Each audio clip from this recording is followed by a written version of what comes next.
Okay, so we're going to move on to chapter 7, which has to do with our exponent rules.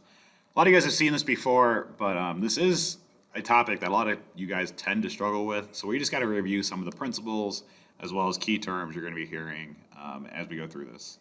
Okay, couple important vocabulary words. The first word we're going to talk about is monomial.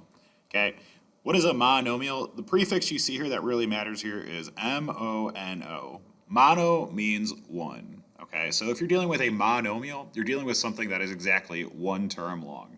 Okay, it's a single number, a single variable, or the weird one is it's a product of a number and one or more variables.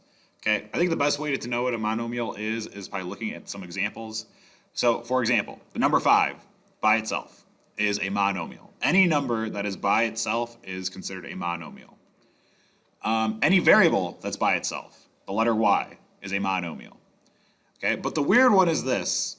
If you multiply a number and a variable, basically they squeeze together to become one thing, and that is considered a monomial. Okay, or a variable times another or times itself, like m squared, that would be considered a monomial as well. Okay, so what are some examples of things that are not considered monomials? Okay, if you have x plus 7, okay, these are two different terms. X and a 7 separated by a plus sign would be considered two different terms. That is not a monomial. And anytime you see division, anytime you see a fraction bar, it is not going to be a monomial. X times y is fine, but if you have x times y divided by 7, or divided by z rather, it's going to be not considered a monomial. It's multiple terms. A constant is a monomial that is a real number. Anytime you see the word constant, you just want to think it is a number by itself, okay? It's -5, 15, 20, it could be any big number or small number. Now, words we've probably heard before, power. What does it mean to raise something to a power? If you have 5 to the third power, 5 to the third power is the exact same thing as 5 times 5 times 5. It is 3 iterations of 5 with multiplication in between. Anytime you're dealing with a power, it's going to have two different components to it. It's going to have a base, which is the bigger number, and then the exponent, which is the higher number, okay? The number that's way up here, that's usually written a little bit smaller. The way to remember this is the base is in the basement. The base is a little bit lower. In this case, 5 to the third power, 5 is the base, and then the exponent is 3.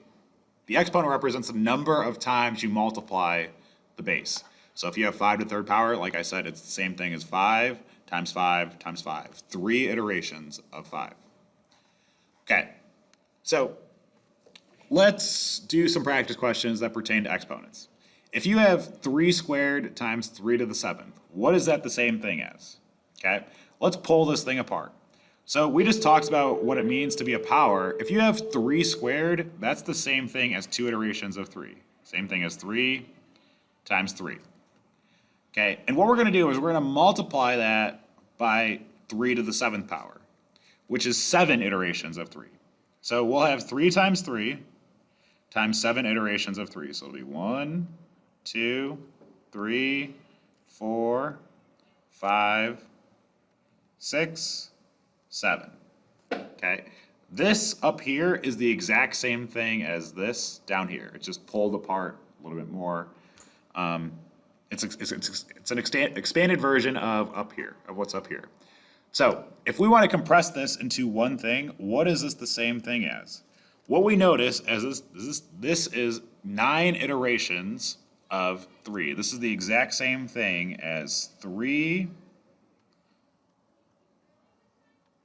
to the 9th power. I'll count 3 9 different times. 1, 2, 3, 4, 5, 6, 7, 8, 9.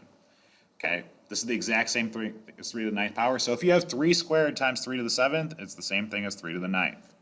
Now here's the rule. To multiply powers with the same base, in this case, both my bases are 3, all you have to do is you have to add the exponents. That's the rule. Same base and its multiplication, add the exponents. So, in short, if you have a to the n power times a to the n power, same base, they both have a base of a, but they have different exponents, all you do is, the simplified version of this is going to be keep the base, a, but then you add the exponents to the m plus n power. Whatever m plus n is your new exponent.